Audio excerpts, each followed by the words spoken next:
Chers internautes, bonjour, bonjour peuple du Seigneur. Nous rendons grâce à Dieu pour l'opportunité qu'il nous accorde encore aujourd'hui de nous retrouver dans sa présence. Aujourd'hui, ça va être notre troisième numéro sur cette émission qui s'intitule La minute de la parole. La minute de la parole. Alors, le thème qui sera développé en ce jour s'intitule La bonne attitude pour recevoir la parole de Dieu. La bonne attitude pour recevoir la parole de Dieu. Alors, je vous invite à la prière afin que tout ce qui vous sera transmis pendant ce mois puisse vous apporter la vie. Alors, inclinons-nous et nous allons prier. Notre Dieu et notre Père, nous venons dans le nom puissant de Jésus, Seigneur, te recommander, Seigneur, ces moments. Seigneur, ces temps que tu avais déjà prédestinés d'avance. C'est toi qui as dit que l'homme ne vivra pas seulement que de pain, mais de toute parole qui sortira de ta bouche. Et Seigneur, ce matin, Seigneur, encore une fois, c'est ta parole, Seigneur, que nous voulons recevoir, Seigneur. Viens et nourris-nous, Seigneur, avec ta parole, car nous savons qu'en elle, il y a la vie. Seigneur, merci pour ces auditeurs, Seigneur, ton peuple qui sont connectés, Seigneur, à cette émission, à ce message. Et Seigneur, qui nous croyons, Seigneur, vont être encore édifiés parce qu'avec toi, Seigneur, nous allons de gloire en gloire et de victoire en victoire. Seigneur, c'est dans le nom de Jésus que je te recommande ces moments et nous disons tous Amen.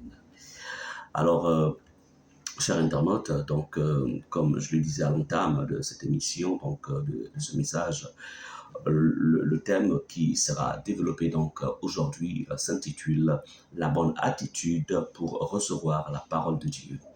Voyez-vous, aujourd'hui, beaucoup de personnes fréquentent des communautés, on va dans des églises, plusieurs personnes, en fait, écoutent même les messages à la télévision, plusieurs personnes vont dans des séminaires, dans des programmes infinis. Mais malheureusement, la question qu'on doit se poser, en fait, comment ces personnes reçoivent-elles la parole de Dieu? Il y a beaucoup qui, au-delà de cet activisme, je dirais, autour donc, de la parole de Dieu, autour des programmes, en fait, il y en a peu qui voient leur vie être impactée par la parole. Il y en a peu qui voient, en fait, la puissance de Dieu se manifester dans leur vie. La question, pourquoi? Pourquoi est-ce que la parole a changé? Ah non. Alors, nous allons voir ensemble dans la parole de Dieu, en fait, que nous dit la Bible, comment ces chrétiens du premier siècle, quelle était l'attitude que ces chrétiens manifestaient pour que la parole de Dieu ait un impact dans leur vie. Quelle attitude? Donc, comprenez que le tout n'est pas de lire la Bible, le tout n'est pas d'écouter un prédicateur, mais est-ce que je remplis en fait toutes les conditions requises pour que la parole que je vais écouter ait un impact dans ma vie?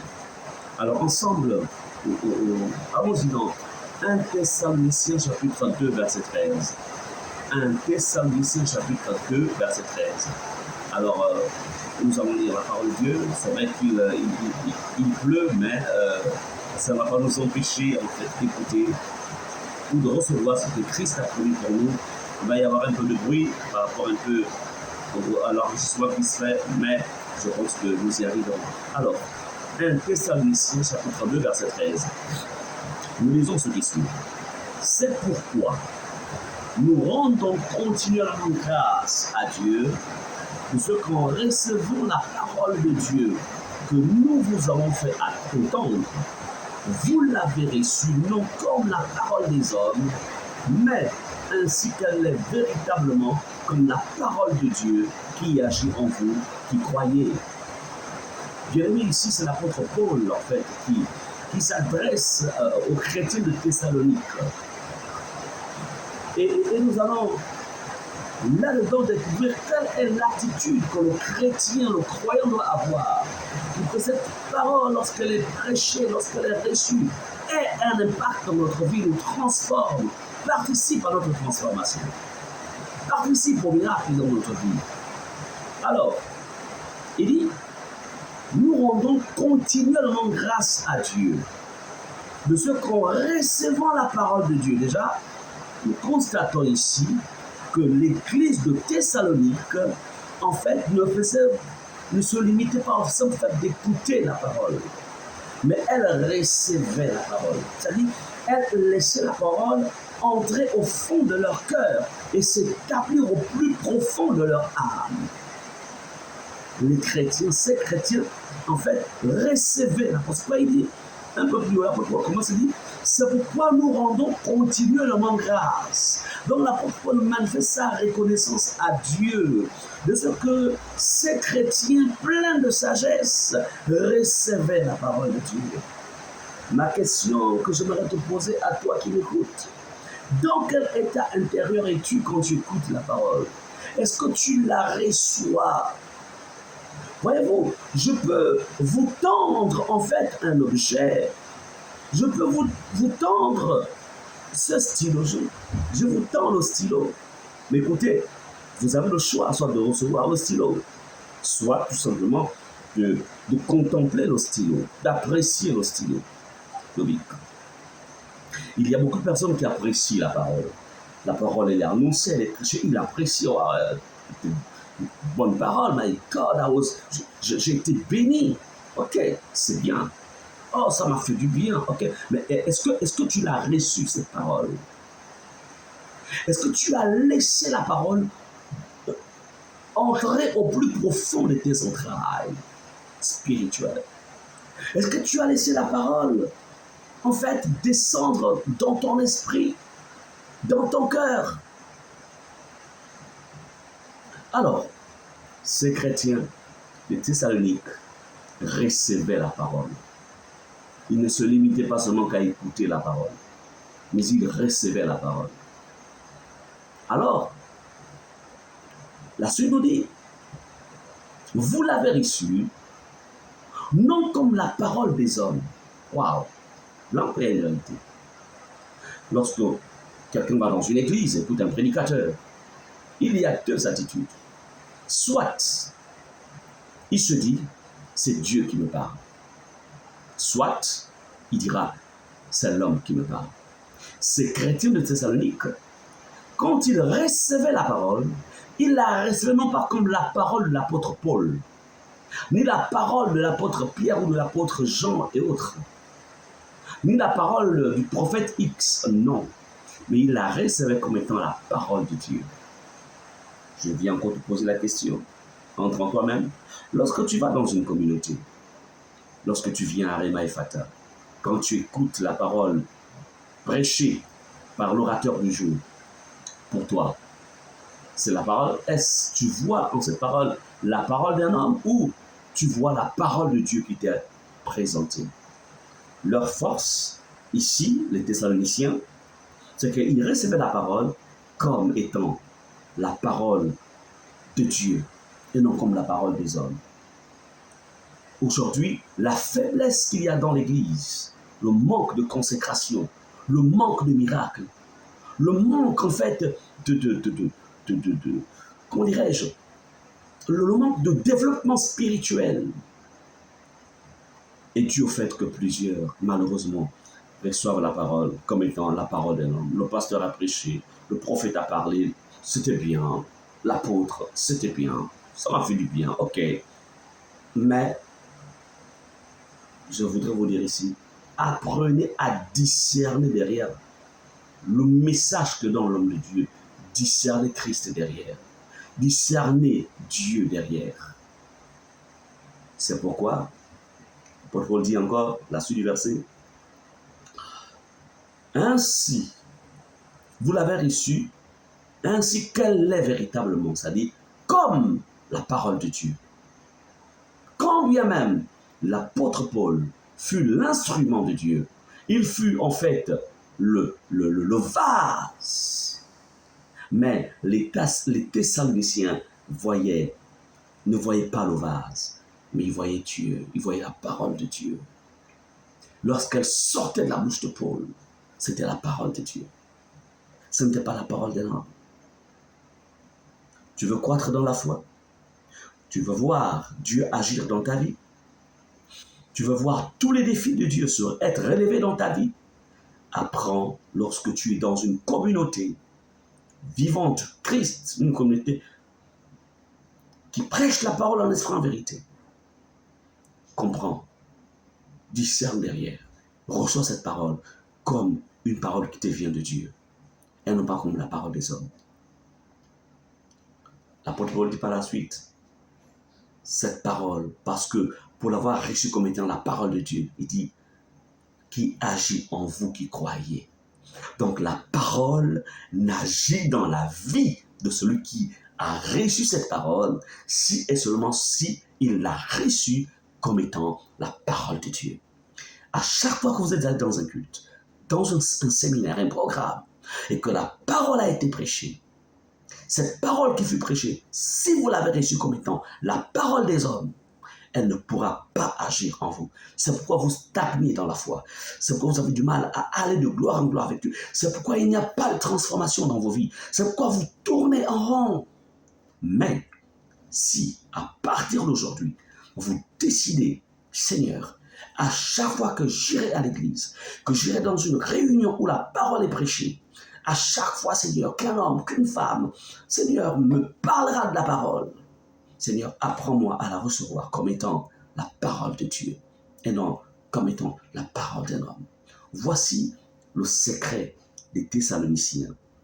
Voici, c'est pourquoi, recevant la parole de Dieu, nous devons retenir ici 3 grands points. 3. 1. Premier point. Lorsque vous écoutez la parole, recevez-la au fond de votre cœur. Gardez-la. Faites-la descendre dans vos entrailles. 2. En fait, ne voyez pas en cette parole la parole d'un homme, mais voyez en elle la parole de Dieu. 3. Cette parole que vous avez reçue, non pas comme la parole d'un homme, mais comme étant la parole de Dieu, comme étant Dieu qui vous a parlé. Alors, cette parole, cette attitude fera en sorte que la parole de Dieu agira en tout temps dans vos vies. Le domaine pour lequel la parole a été relâchée, parce que vous l'avez reçue comme étant la parole de Dieu, elle vous apportera en fait, elle créera une transformation. Si c'est une parole qui parle de la guérison divine et que vous l'avez reçue comme étant la parole de Dieu, elle apportera la guérison. Si c'est une parole de Dieu qui a été orientée vers la sanctification, vers la pureté, lorsque vous la recevez comme étant la parole de Dieu, elle apportera la sanctification et la pureté dans vos vies. Si c'est une parole qui vous parle de la prospérité, du succès, cette parole, n'ayant pas reçue comme la parole d'un homme, elle apportera le succès et la prospérité dans votre vie. Si c'est une parole qui vous parle de comment croître dans la foi, parce que vous l'avez reçue non pas comme la parole d'un homme, mais comme la parole de Dieu, alors elle favorisera votre croissance spirituelle. Chers internautes, membres donc, du corps de Christ, peuple de Dieu, voici le message que j'avais pour vous en ce jour de la part du Seigneur. La bonne attitude pour recevoir la parole de Dieu, c'est celle qui consiste en fait de ne pas voir l'homme derrière la parole, mais plutôt Dieu derrière le vase qu'est l'homme, donc Dieu lui-même.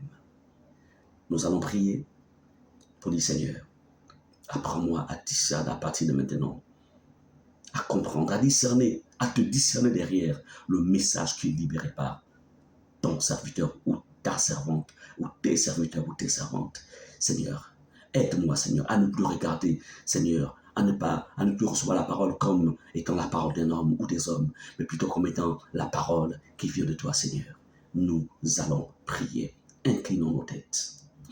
Père, je viens dans le nom puissant de Jésus, Seigneur, te recommander, Seigneur, te dire merci pour ce message. Merci, Seigneur, pour cette parole, Seigneur.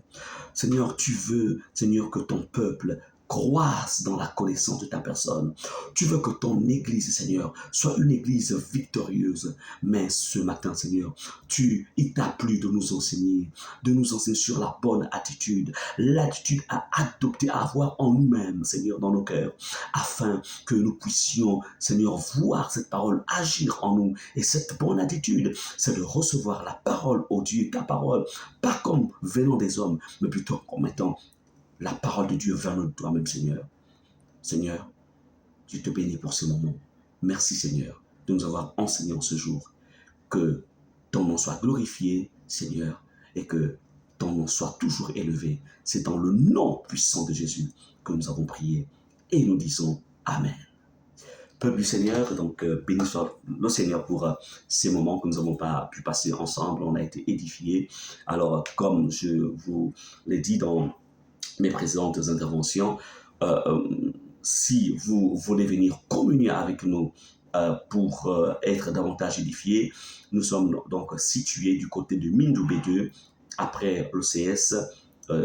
Si vous dépassez les pavés, vous dépassez le carrefour plutôt, le rond-point, nous sommes donc derrière la pharmacie.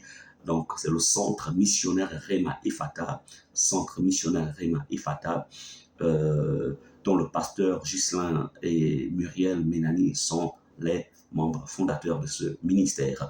Nous répondons au 077 37 92 69 ou au 077 89 25 40.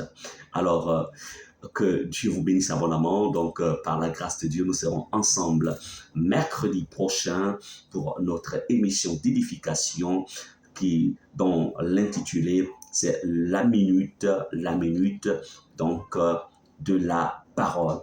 Que Dieu vous bénisse. God bless you. Bye bye.